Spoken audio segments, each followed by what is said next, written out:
here we are, the West Coast Swing wraps up in the Grand Canyon State. Great weather, great scheduling, great races, great crowd. On you, start still tight, in line, you're all clear. You were up. Chase Briscoe becomes the 200th winner in the history of the NASCAR Cup Series. Yeah, way to earn it. Great job, buddy, good job, wow!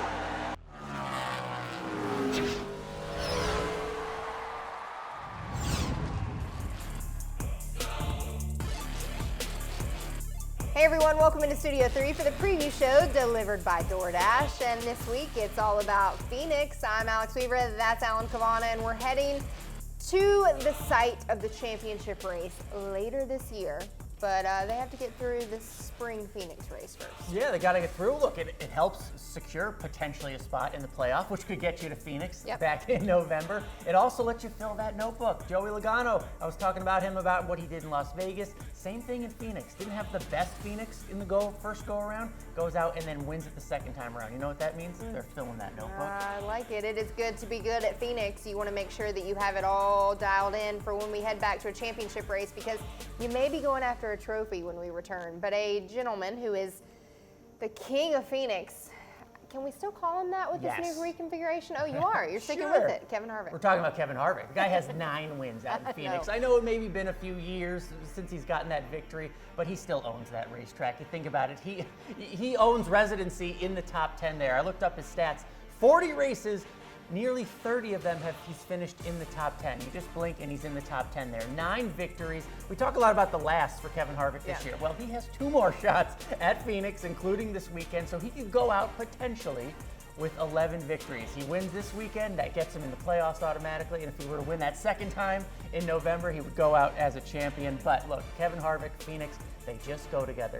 No matter what car, what number, what team, he loves that racetrack, and he can still go out there and win. I've said that before when we were thinking about Daytona. He can still go out there at this age, at this point in his career, he can still go out there and win like he has. So why not get number 10 this weekend for Kevin Harvick? Give me all the storybook endings. I love a good story. All right, well, Kevin Harvick and the rest of the field will have to survive this new Geico restart zone. And we talked about this with Vegas last week, but the dog leg presents a whole new challenge at Phoenix already. And then you add in the new aspect of relearning this Geico restart zone and the 50% additional restart zone that we'll have. So the dog leg is always one of my favorite parts of Phoenix. Interesting to see how drivers will tackle it this week. Sure, because it offers what? Options, right? And if you have more options, if you have a bigger restart zone, maybe you have more options as a driver as to when to go or when to make that big dive, because we know some drivers are going to make that big dive down the dog leg. We especially see it like in the trucks and Xfinity series.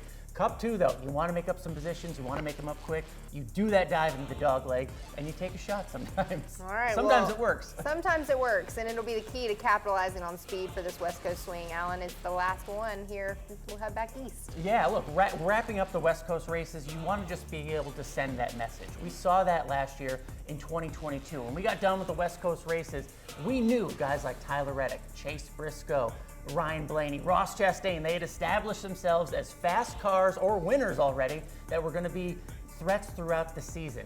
What can you do out in Phoenix this weekend to tell the field, establish yourself as one of the faster cars, get that victory, tell people that you are going to be one of the best teams?